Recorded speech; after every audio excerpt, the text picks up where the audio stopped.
বিসমিল্লাহির রহমানির রহিম। DRM United ideal কলেজের প্রথম বর্ষের শিক্ষার্থীবৃন্দু, আসসালামু আলাইকুম ওয়া রাহমাতুল্লাহ। আশা করি তোমরা স্ব অবস্থানে থেকে তুমি ও তোমার পরিবারের সকল সদস্যকে নিয়ে তোমরা ভালো আছো, সুস্থ আছো, নিরাপদে আছো। তোমাদের সকলকে জানাই আমার আন্তরিক সালাম ও শুভেচ্ছা। ডিআরএম ইউনাইটেড আইডিয়াল কলেজ প্রশাসকের তত্ত্বাবধান উদ্যোগে যে অনলাইন ক্লাস তোমাদের জন্য চলছে, তারই ধারাবাহিকতায় আমি আরেকটি ক্লাস তোমাদের জন্য প্রস্তুত করেছি। সেটা দ্বিতীয় পত্রের ওই 10ম অধ্যায়েরই আরেকটি পাঠ। আশা করি এই ক্লাসটি তোমরা দেখলে, অনুসরণ করলে তোমরা সুন্দরভাবে বুঝতে পারবে। সর্বপ্রথমে ক্লাসের পক্ষ থেকে তোমাদেরকে জানাই ফুলের স্বাগতম। প্রিয় শিক্ষার্থীবৃন্দ, আমি এস.এম. সালাউদ্দিন, উপাধ্যক্ষ, DRM United ideal college, Raghurampur, Ratanpur, Kaliganj, Satkhira.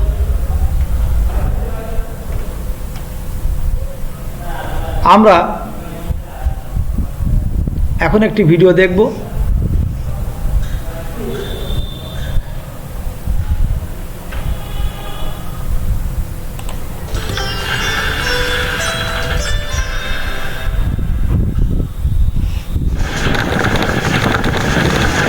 প্রতি বছরের মে মাসে ঘূর্ণিঝড় আম্পান লন্ডভন্ড করেছে দেশের উপকূল, যার শুধুমাত্র প্রাথমিক ক্ষতি ছিল 1100 কোটি টাকার বেশি।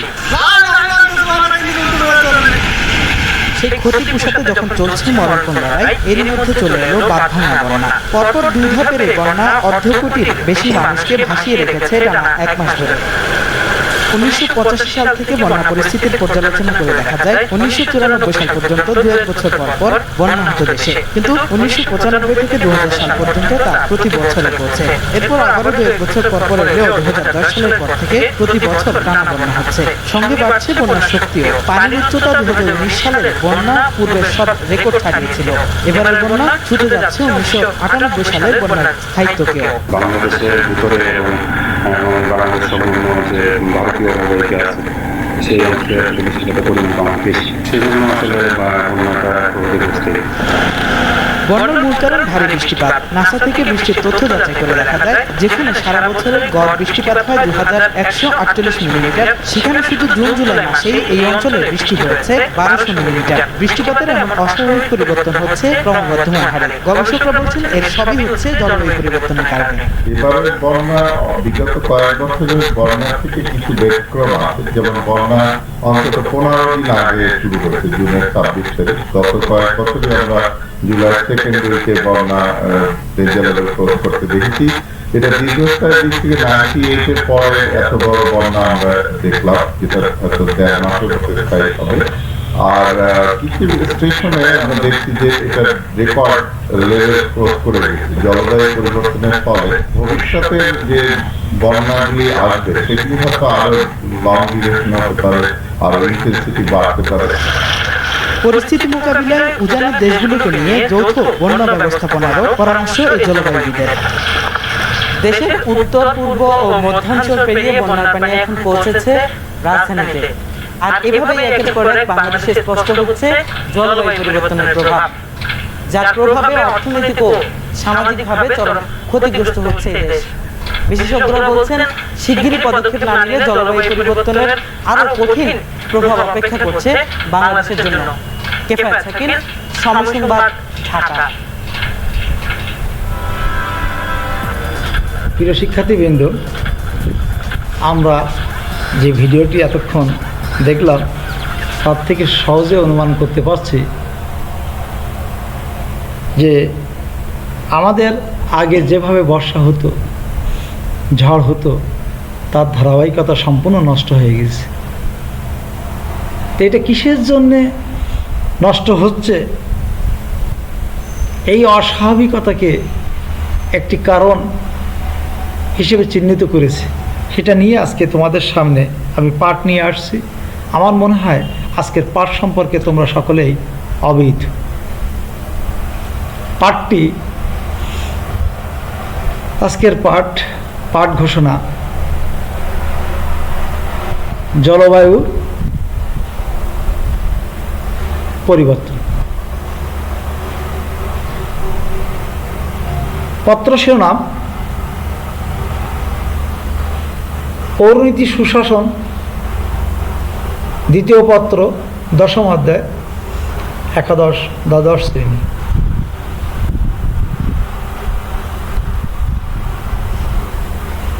প্রিয় শিক্ষার্থীবৃন্দ, আমরা এই পাঠ শেষে বা এই পাঠ অনুকরণ করে আমরা যেগুলো জানতে পারব তা হচ্ছে জলবায়ুর ধারণা এ সম্পর্কে ব্যাখ্যা করতে পারবে, জলবায়ু পরিবর্তনজনিত সমস্যা চিহ্নিত করতে পারবে, জলবায়ুর পরিবর্তনজনিত সমস্যার কারণ ব্যাখ্যা করতে পারবে, জলবায়ু পরিবর্তনজনিত সমস্যার প্রভাব বিশ্লেষণ করতে পারবে, জলবায়ু পরিবর্তনের প্রভাব থেকে মুক্তির উপায় বিশ্লেষণ করতে পারবে, আর জলবায়ুর পরিবর্তন রোধে ভূমিকা পালনে আগ্রহী হবে।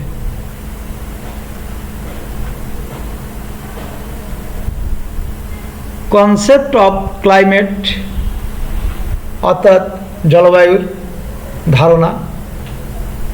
প্রথমে জলবায়ু জানার আগে আমাদের জানতে হবে আবহাওয়া। আবহাওয়াটা কি?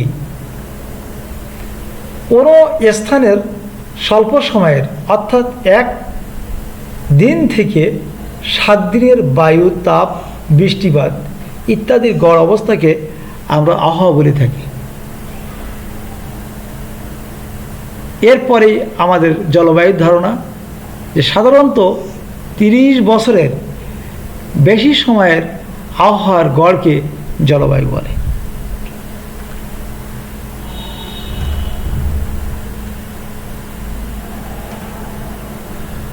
প্রবলেমস অফ ক্লাইমেট চেঞ্জ মানে জলবায়ু পরিবর্তনজনিত সমস্যা, এটা নিয়ে আমরা এখন আলোচনা করব। জলবায়ু পরিবর্তনজনিত সমস্যা বলতে বিশ্বব্যাপী জলবায়ু পরিবর্তনের ফলে যে অস্থায়ী কিংবা স্থায়ী নেতিবাচক প্রভাব পড়েছে তাকেই বোঝায়। জলবায়ু পরিবর্তনজনিত সমস্যা হলো বারবার বন্যা, খরা, অতিবৃষ্টি, অনাবৃষ্টি, ঘূর্ণিঝড়, জলোচ্ছ্বাস, সিডর প্রভৃতি প্রাকৃতিক দুর্যোগ, ভূমিক্ষয়, বনাঞ্চল দ্রুত হ্রাস প্রভৃতিকে বোঝায়। জলবায়ু পরিবর্তনজনিত সমস্যা নিছক প্রাকৃতিক নয়, বরং এর বেশিরভাগই মানুষের সৃষ্টি। এই জলবায়ু পরিবর্তনের ফলে পাল্টে যাচ্ছে স্বাভাবিক আবহাওয়ার ধরন এবং ঋতু বৈচিত্র্যের আসল রূপ। এই কারণে জলবায়ু বিপর্যয়জনিত ক্ষতির তালিকায় বাংলাদেশ ঝুঁকিপূর্ণ দেশগুলোর ভিতর অন্যতম।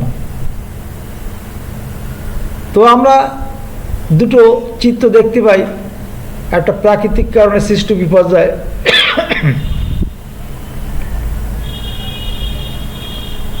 ঘূর্ণিঝড় কমেনের আঘাতে যে ব্যাপক ক্ষতি হয়েছিল তারই একটি দৃশ্য আমরা 1 নম্বর চিত্রে দেখতে পাই। আর মানুষ কিভাবে এই জলবায়ুকে ধ্বংস করছে তার একটি চিত্র আমরা দেখতে পাচ্ছি ডাইন হাতে। সেটি হচ্ছে কলকারখানা। এই অসংখ্য মানুষের কর্মসংস্থান তৈরি করতে যে কলকারখানা নির্মাণ করতে হচ্ছে, এই কলকারখানার নির্গত কালো ধোঁয়া দ্বারা এই জলবায়ু পরিবর্তন ঘটছে।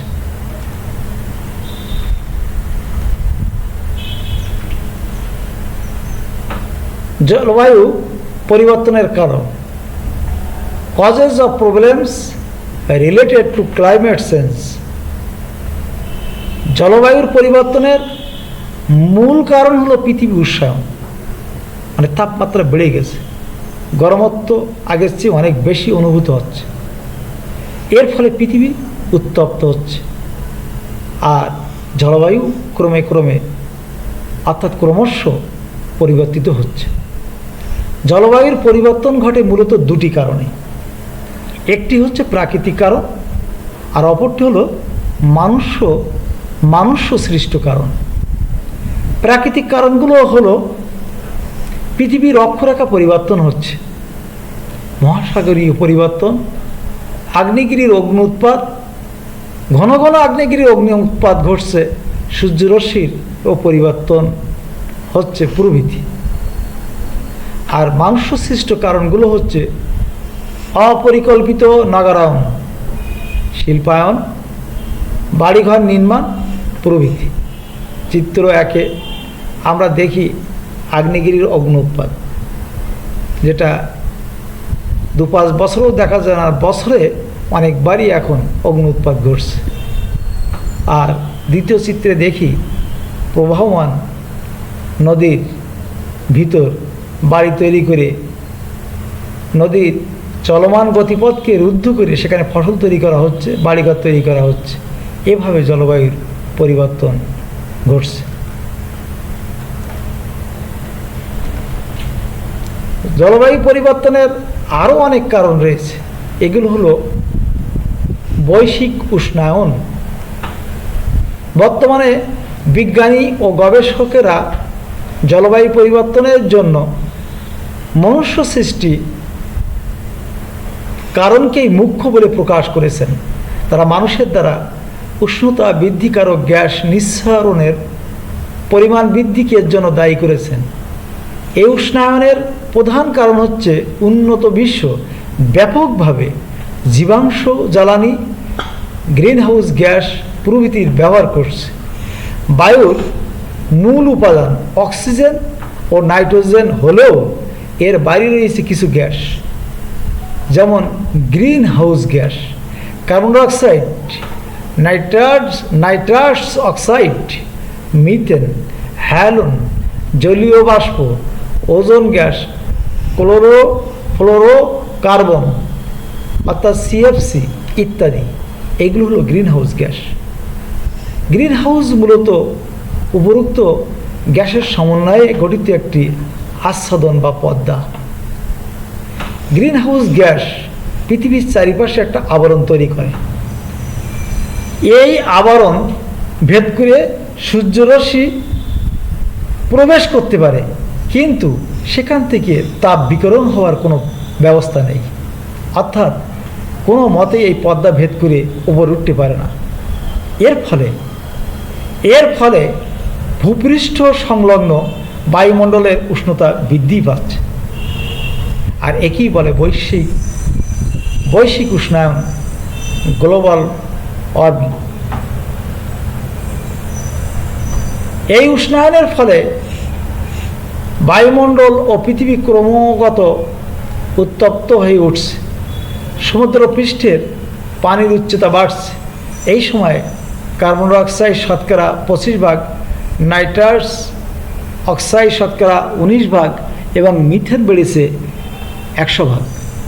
এর ফলে বৈশ্বিক উষ্ণায়ন বৃদ্ধি পেয়েছে। আমরা একটি চিত্রে দেখি কালো ধোঁয়া বিশিষ্ট একটি গাড়ি, চলমান একটি গাড়ি, যার দ্বারা এই বায়ুমণ্ডলের কার্বনের পরিমাণ বৃদ্ধি পাচ্ছে। আরেকটা হচ্ছে আগ্নেয়গিরির অগ্নি উৎপাত।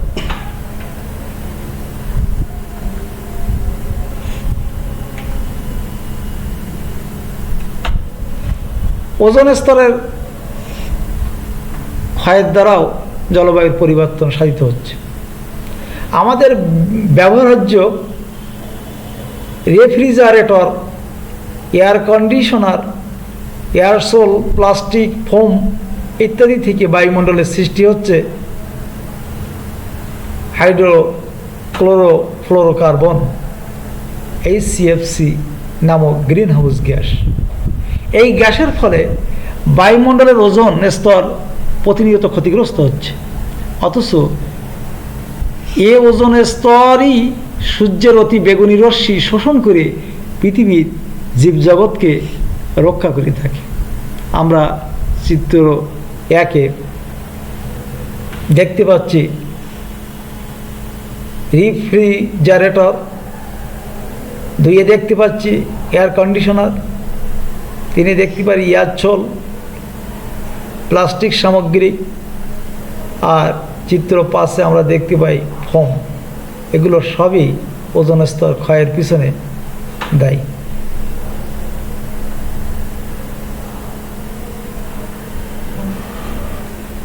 বৃক্ষ নিধন ও বনভূমি উজাড় হওয়ার কারণেও জলবায়ুর পরিবর্তন হচ্ছে। প্রিয় শিক্ষার্থীবৃন্দ, জনসংখ্যা বৃদ্ধি পাওয়ার ফলে ঘরবাড়ি তৈরি করতে হচ্ছে, তাদের জন্য আসবাবপত্র তৈরি করতে হচ্ছে, জ্বালানি কাজের জন্য তাদের অপরিকল্পিত এবং অধিক হারে বৃক্ষ নিধন করা হচ্ছে। এর ফলে বনভূমি উজাড় হয়ে যাচ্ছে। আমরা সকলেই জানি আমরা অক্সিজেন গ্রহণ করি আর কার্বন ডাইঅক্সাইড ত্যাগ করি, আর গাছ আমাদেরকে অক্সিজেন প্রদান করে, কার্বন ডাইঅক্সাইড শোষণ করে। কিন্তু গাছ উজাড় হওয়ার কারণে কার্বন ডাইঅক্সাইডের পরিমাণ বৃদ্ধি পাচ্ছে, সাথে সাথে বাড়ছে পৃথিবীর তাপমাত্রাও। এর ফলে বরফ গলছে, ভূপৃষ্ঠের উচ্চতা বৃদ্ধি পাচ্ছে। আমরা চিত্রগুলোতে দেখতে পাচ্ছি একদিকে বনভূমি উজাড় করে কেটে উজাড় করে ফেলাচ্ছে, আরেকদিকে এই কাঠ দ্বারা জ্বালানি হিসেবে ব্যবহার করে এখানে ইটির ভাটাগুলো চালিত হচ্ছে, এর দ্বারা জলবায়ু নষ্ট হচ্ছে। আরেকদিকে দেখতে পাই ভূপৃষ্ঠের উচ্চতা বৃদ্ধি পাচ্ছে, বরফ গলে যাচ্ছে, সমুদ্রের পানির উচ্চতা বৃদ্ধি পাচ্ছে। এর দ্বারা জলবায়ুর বিরাট পরিবর্তন সাধিত হচ্ছে। আর এই বরফ গলে আমরা একটা বরফ গলা নদীও চিত্রে দেখতে পাচ্ছি। অপরিকল্পিত নগরায়ন ও শিল্পায়ন। বিশ্বের উন্নয়নশীল এবং উন্নত দেশগুলোতে জীবাশ্ম জ্বালানি, পারমাণবিক চুল্লি ব্যবহারের হার ক্রমাগত বৃদ্ধি পেয়েই চলেছে।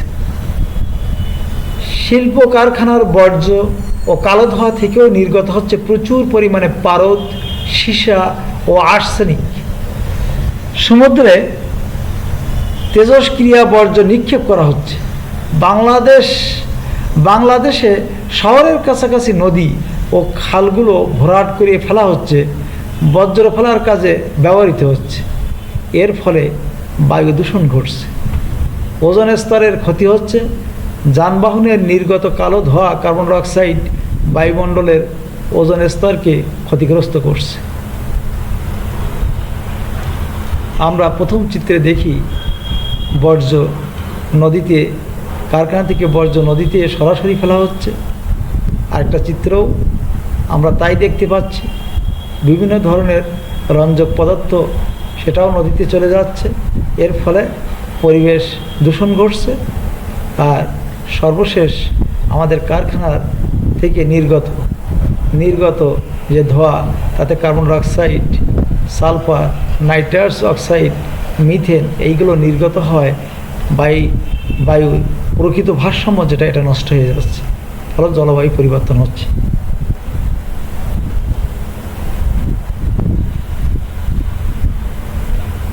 কৃষিতে রাসায়নিক দ্রব্যের ব্যবহার। কৃষিতে আগে যান্ত্রিক সেচের ব্যবস্থা ছিল না, এখন সেখানে ডিজেল পড়িয়ে কালো ধোঁয়া উৎপাদনের মাধ্যমে সেচের ব্যবস্থা করা হচ্ছে, এর দ্বারাও কার্বন ডাইঅক্সাইডের পরিমাণ বৃদ্ধি পাচ্ছে। প্রাকৃতিক যে সারগুলো ছিল, গোবর অন্যান্য উপাদানের সমন্বয়ে যে প্রাকৃতিক সার, সেগুলোর পরিবর্তে এখন রাসায়নিক সার ব্যবহার করা হচ্ছে। তারপরে জৈব কীটনাশক ছিল, তার পরিবর্তে এখন রাসায়নিক কীটনাশক প্রভৃতি ব্যবহারের ফলে বায়ুমণ্ডলের ওজনের স্তর ক্ষতিগ্রস্ত হচ্ছে। এর সব কিছুরই ফলেই গ্রিন হাউস গ্যাস বৃদ্ধি পাচ্ছে এবং তা বিশ্বকে উষ্ণ করে তুলছে।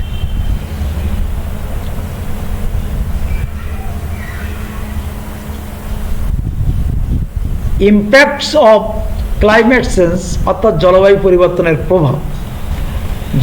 জলবায়ু পরিবর্তনের কারণে আমরা কিভাবে ক্ষতিগ্রস্ত হচ্ছি সেগুলোর একটু আলোচনা আমরা করব। জলবায়ু পরিবর্তনের কারণে সম্ভাব্য সবচেয়ে ক্ষতিগ্রস্ত দেশের তালিকায় বাংলাদেশের অবস্থান এখন শীর্ষে। বিশেষজ্ঞদের মতে জলবায়ু পরিবর্তনের ফলে এই শতাব্দীর শেষের দিকে বাংলাদেশে দক্ষিণ অঞ্চলের বিস্তীর্ণ সমতল ভূমি পানির নিচে তলিয়ে যাওয়ার আশঙ্কা রয়েছে। 2050 সালের মধ্যে বাংলাদেশের 20% এলাকা সমুদ্রের তলায় যেতে পারে। জলবায়ু পরিবর্তনের ফলে বাংলাদেশে নানা রকম প্রভাব দেখা যাচ্ছে, যেমন মরুকরণ শুরু হয়েছে। শুষ্কর সময় আমাদের উত্তরবঙ্গের একটা বিরাট অংশ পানির অভাবে ফসল করতে পারছে না, প্রায় মরুর মতো একটি দৃশ্য পরিলক্ষিত হয়। ঠিক অপরদিকে অব্যাহত বন্যা, ঘূর্ণিঝড়ের দৃশ্য, এর দ্বারা আমরা দারুণভাবে ক্ষতিগ্রস্ত হচ্ছি। এবছরই শুধু আমরা কমেন, আমপান, বুলবুল নামক ঝড়ের মতন প্রবল ঝড়ে আমরা আক্রান্ত হয়েছি জলবায়ু পরিবর্তনের কারণে। প্রিয় শিক্ষার্থীবৃন্দ, জলবায়ু পরিবর্তনের ফলে গড় তাপমাত্রা এখন বৃদ্ধি পেয়েছে, অসহনীয় তাপমাত্রা। এর ফলে গড় তাপমাত্রা বৃদ্ধি পাচ্ছে। IPCC এর 4th সমীক্ষা রিপোর্ট অনুযায়ী বাংলাদেশের গড় বার্ষিক তাপমাত্রা 14 বছরে অর্থাৎ 1985 থেকে 1998 এর মে মাসে 1 ডিগ্রি এবং নভেম্বর মাসে 0.5 ডিগ্রি সেলসিয়াস বৃদ্ধি পেয়েছে। বিগত কয়েক বছরে বাংলাদেশের তাপমাত্রা স্বাভাবিক আচরণ সবাইকে আশঙ্কিত করে তুলছে। আমরা চিত্রগুলিতে তাই দেখতে পাচ্ছি। কোথাও আগুন লাগছে, কোথাও ধোঁয়া উঠছে, কোথাও বরফ গলছে, কোথাও আগ্নেয়গিরির দৈত্য প্রভাব আমাদের মাঝে ছিটকে পড়ছে।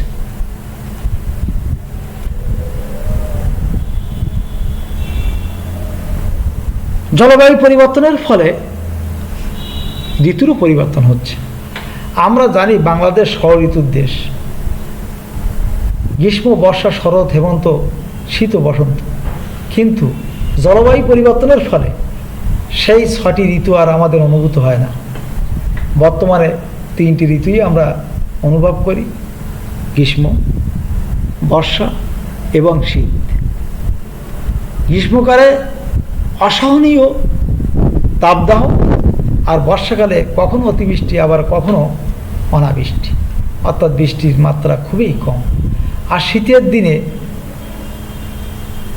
দিনের বেলায় তাপমাত্রা বেশি, আবার রাতে তীব্র শৈত্যপ্রবাহ। সবগুলোই হচ্ছে জলবায়ু পরিবর্তনের ফসল।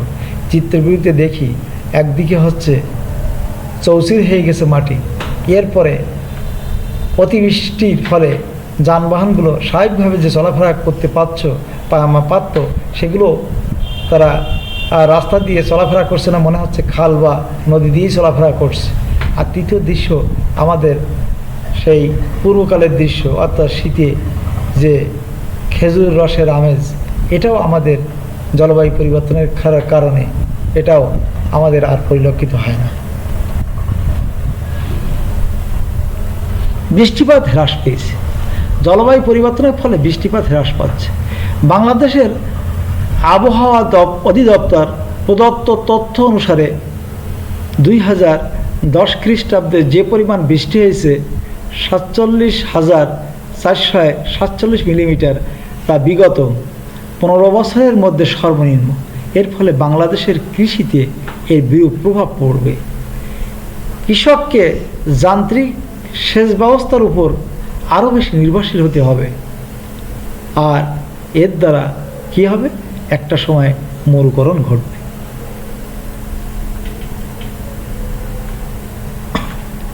ঘূর্ণিঝড়ের সংখ্যা আগের চেয়ে বৃদ্ধি পেয়েছে। একটু আগেই তোমাদের মাঝে আলোচনা করলাম, এবছরেই আমাদের অর্থাৎ 2020 সালেই 3টি ঝড় আমাদের সামনে, বড় আকারের ঝড় আমাদের সামনে পরিলক্ষিত হয়েছে। প্রথমটা হলো কমেট, এরপরে বুলবুল, তারপরে আমপান। তো এই জলবায়ু পরিবর্তনের ফলে বঙ্গোপসাগরে ঘূর্ণিঝড়ের সংখ্যা বেড়ে গেছে।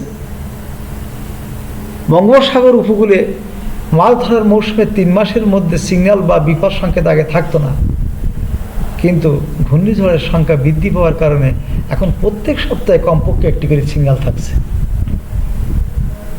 আমরা প্রলয়ঙ্কারী আমপানের একটি দৃশ্য দেখতে পাচ্ছি। অব্যাহত বন্যা, জলবায়ু পরিবর্তনের ফলে সারা বিশ্বের মতো বাংলাদেশেও বন্যার প্রকোপ বৃদ্ধি পাচ্ছে। পূর্ব হিমালয় অঞ্চলে বছরে যত পানি প্রবাহিত হয় তার 90% অধিক বাংলাদেশের উপর দিয়েই প্রবাহিত হয়ে বঙ্গোপসাগরে পড়ে। তাই বাংলাদেশে বন্যার প্রকোপ এমনিতেই বেশি। জলবায়ু পরিবর্তনের কারণে বৃষ্টিপাত বেড়ে যাওয়ায় বিধ্বংসী বন্যার প্রকোপ আরও বৃদ্ধি পায়। এছাড়া সমুদ্র স্ফীতির কারণেও বন্যা দীর্ঘায়িত হয়। আমরা চিত্রে এরকম একটি অব্যাহত বন্যার দৃশ্য দেখতে পাচ্ছি। জলবায়ু পরিবর্তনের ফলে লবণাক্ততা বৃদ্ধি পাচ্ছে। এর ফলে আমাদের যে গাছগাছালিগুলো ছিল সেগুলোও দেখি আগের চেয়ে রোগাক্রান্ত হয়ে গেছে। আগামরা, পাতা শুকনা, এগুলো যেন প্রতিদিনের চিত্র। জলবায়ু পরিবর্তন ফলে আমরা সুন্দরবনে সুন্দরী গাছ দেখতে পাচ্ছি, সেখানে শুধু গাছগুলো ধর নিয়েই দাঁড়িয়ে আছে, পাতা নেই, আগা নেই। এর মূল কারণ হচ্ছে লবণাক্ততা বৃদ্ধি। প্রিয় শিক্ষার্থীবৃন্দ, আমাদের সুপ্রিয় পানিরও সংকট ঘটছে।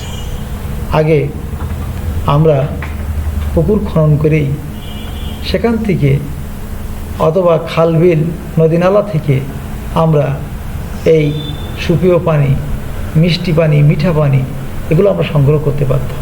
কিন্তু জলবায়ু পরিবর্তনের ফলে এখন সপ্তাহে সিগন্যাল থাকে, মাস না হলেও 2 মাস অন্তর নদী ফুসে ওঠে এবং লবণাক্ত পানি আমাদের এই পুকুর, খাল বিল, নদী নালায় প্রবেশ করে আমাদের সুপেয় পানির সংকট তৈরি করছে।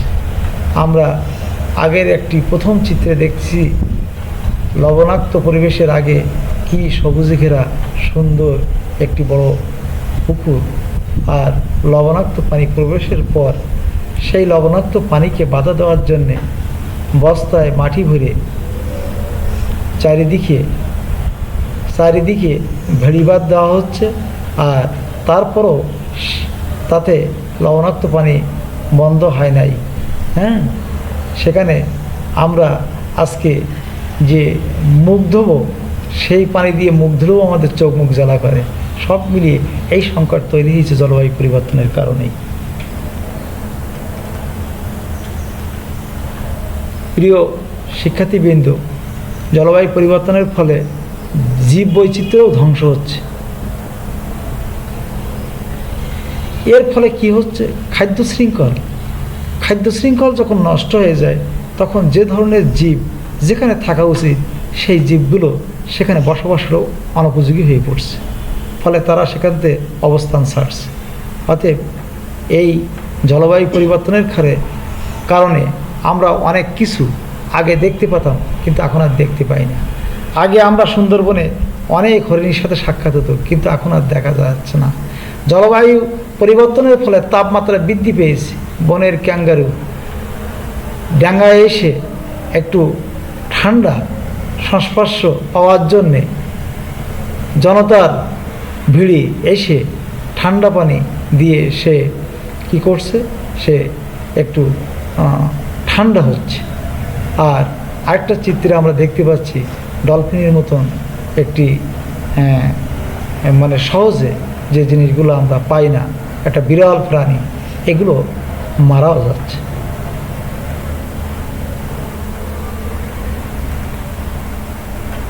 জলবায়ু পরিবর্তনের ফলে মরুকরণ শুরু হয়েছে, মানে বৃষ্টিপাত সময় মতো হয় না, পরিমাণও কমে গেছে, আর হলেও বন্যা হচ্ছে।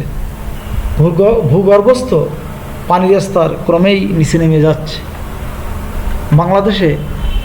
বাংলাদেশ খরায় আক্রান্ত হচ্ছে, সৃষ্টি হচ্ছে মেরুকরণ, অনাবৃষ্টি, বৃষ্টিপাতের পরিমাণ হ্রাস, এবং এসবের পিছনে আমাদের ফারাক্কা বাঁধকেও দায়ী করা হচ্ছে। ফারাক্কা বাঁধে যে প্রবাহমান নদীর গতিপথের এই স্রোতকে বাধা দেওয়ায় আমরা শুষ্ক মৌসুমে উত্তরবঙ্গের বিরাট একটা অংশ চাষাবাদ থেকে বঞ্চিত হচ্ছে।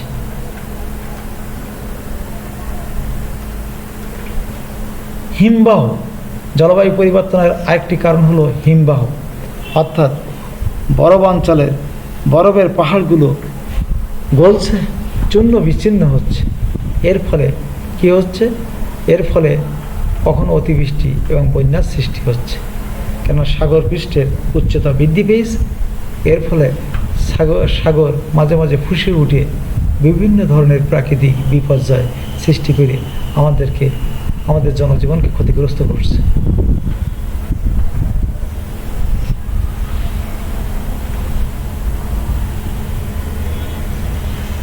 এরপরে আমরা প্রাকৃতিক দুর্যোগ বৃদ্ধি পাচ্ছে। জলবায়ু পরিবর্তনের ফলে প্রাকৃতিক দুর্যোগের প্রকোপ বৃদ্ধি পেয়েছে।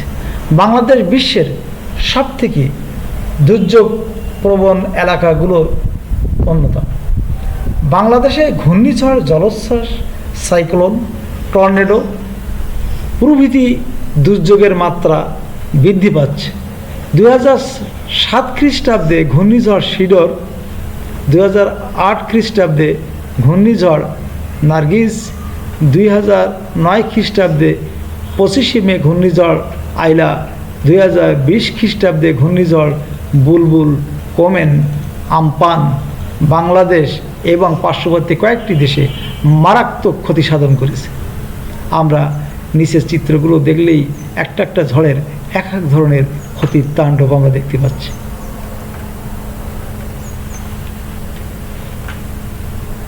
নদ নদীর গতিপ্রবাহ পরিবর্তন। জলবায়ু পরিবর্তনের ফলে নদ নদীর গতিপথ পরিবর্তিত হচ্ছে, নাব্যতা হ্রাস পাচ্ছে। আমরা সেরকম দৃশ্য এই নিচের চিত্রগুলিতে দেখতে পাচ্ছি।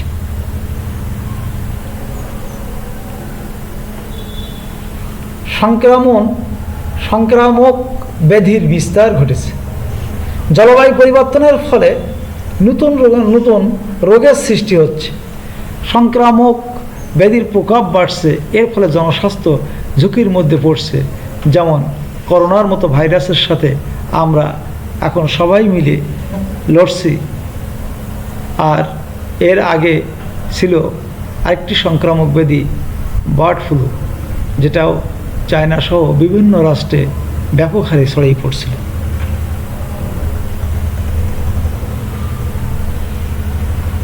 জলবায়ু পরিবর্তনের প্রভাব থেকে মুক্তির উপায়।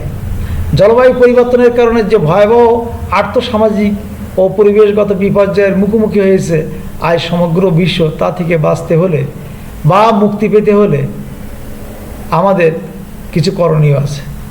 একটা হচ্ছে আন্তর্জাতিক পর্যায়ে করণীয়, একটি হচ্ছে ব্যক্তি বা নাগরিকের করণীয়। আন্তর্জাতিক পর্যায়ে করণীয়, আর্থসামাজিক ও পরিবেশগত বিপর্যয়ের সাথে খাপ খাওয়ানোর লক্ষ্যে পথ ও কর্মসূচি গ্রহণ করতে হবে। পরিবেশ দূষণ সম্পর্কে বিশ্ববাসীকে সচেতন করে তুলতে হবে। জলবায়ু পরিবর্তনের উদ্ভূত পরিস্থিতি মোকাবেলার জন্য বিশ্বের সর্বত্রই মানব দক্ষতা এবং প্রাতিষ্ঠানিক সক্ষমতা বৃদ্ধি করতে হবে। শিল্প উন্নত দেশগুলোতে গ্রিনহাউস গ্যাস উৎসারণ আরও কমাইয়ে আনতে হবে। যেহেতু উন্নত দেশগুলো মনুষ্যসৃষ্ট জলবায়ু পরিবর্তনের জন্য দায়ী, তাই তাদেরকে এর অভিঘাত মোকাবেলায় বাংলাদেশ সহ ভুক্তভোগী অন্যান্য দরিদ্র দেশকে অর্থ প্রযুক্তি দিয়ে সাহায্য করতে হবে। জলবায়ু পরিবর্তনের অভিঘাত মোকাবেলায় এবং ভুক্তভোগী দেশগুলোকে আর্থিক ও প্রযুক্তিগত সহযোগিতা প্রদানের জন্য উপযোগী আন্তর্জাতিক সমঝোতা চুক্তি স্বাক্ষর করতে হবে। পৃথিবী যে দেশেই জলবায়ু পরিবর্তনজনিত অভিঘাত সৃষ্টি হোক, সমগ্র বিশ্বকেই তা মোকাবেলায় এগিয়ে আসতে হবে। ব্যক্তি নাগরিকের করণীয়, বন পরিবেশের ভারসাম্য রক্ষা করতে হবে। এজন্য চারিপাশে বিশেষ করে উপকূলে বনায়ন সৃষ্টি করতে হবে। উপকূলে সিডর, আইলা, ঘূর্ণিঝড়, জলোচ্ছ্বাস ও বন্যা প্রবণতা মোকাবেলায় সক্ষম কৃষি শস্য অভিযোজন করতে হবে। উপকূলে শক্ত ও টেকসই বাঁধ নির্মাণ করতে হবে। উপকূলীয় এলাকায় মাছের চাষ যেন নষ্ট না হয় সেজন্য ব্যবস্থা গ্রহণ করতে হবে। উপকূলীয় জনগণের জন্য নিরাপদ সুপেয় পানীয় জলের ব্যবস্থা করতে হবে। উপকূলীয় এলাকায় আরও বেশি আশ্রয়ন কেন্দ্র নির্মাণ করতে হবে। প্রাকৃতিক দুর্যোগের আভাস ও সতর্ক বা সংকেত ব্যবস্থা জোরদার করতে হবে। অপ্রয়োজনে সার বা কীটনাশক ব্যবহার করা যাবে না। স্বাভাবিক পানি প্রবাহ বন্ধ করা যাবে না। আর জ্বালানি হিসেবে আমাদেরকে কাঠের পরিবর্তে অন্য কিছু জ্বালানির ব্যবস্থা গ্রহণ করতে হবে। জীব বৈচিত্র্য রক্ষার জন্য সরকারি ও ব্যক্তি পর্যায়ে সর্বোচ্চ সতর্কতা অবলম্বন করতে হবে। ইটের ভাটা, শিল্প কারখানা, যানবাহনের কালো ধোঁয়া নিয়ন্ত্রণ করতে হবে। আর সর্বোপরি আমাদেরকে জনসংখ্যা কমিয়ে আনতে হবে। পরিকল্পিত শিল্পায়ন ও নগরায়ন করতে হবে। পরিকল্পিত বর্জ্য ব্যবস্থাপনা গড়ে তুলে পরিবেশ দূষণ কমাতে হবে।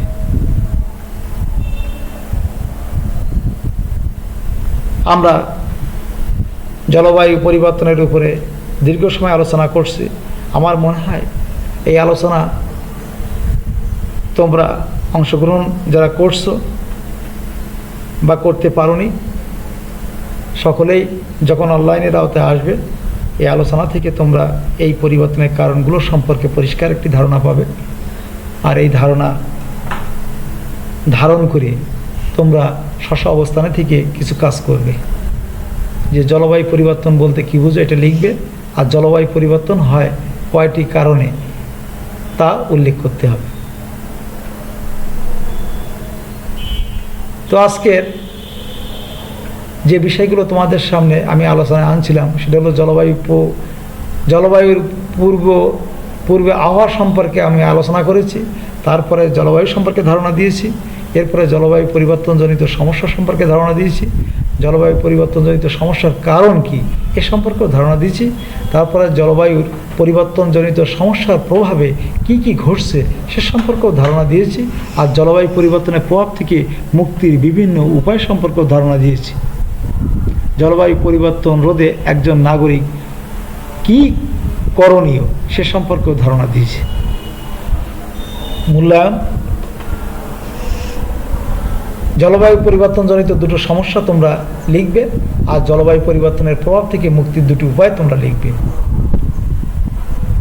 বাড়িতে তোমরা কাজ করবে, যেহেতু এখন তোমরা বাড়িতেই অবস্থান করছো, তো উপরে আলোচনার আলোকে তোমরা যদি এই প্রশ্নটি সুন্দর করে লিখতে পারো, আশা করা যায় তোমরা প্রয়োগ এবং উচ্চতর দক্ষতার প্রশ্ন সমাধানের ক্ষেত্রে তোমরা সক্ষমতা অর্জন করতে পারবে। বাংলাদেশের একজন সচেতন নাগরিক হিসেবে তুমি জলবায়ু পরিবর্তন রোধে গুরুত্বপূর্ণ ভূমিকা পালন করতে পারো, মূল্যায়ন করো। প্রিয় শিক্ষার্থী, তোমাদের সকলকে ধন্যবাদ জানিয়ে আজকের ক্লাস এখানেই শেষ করছি। আল্লাহ হাফেজ।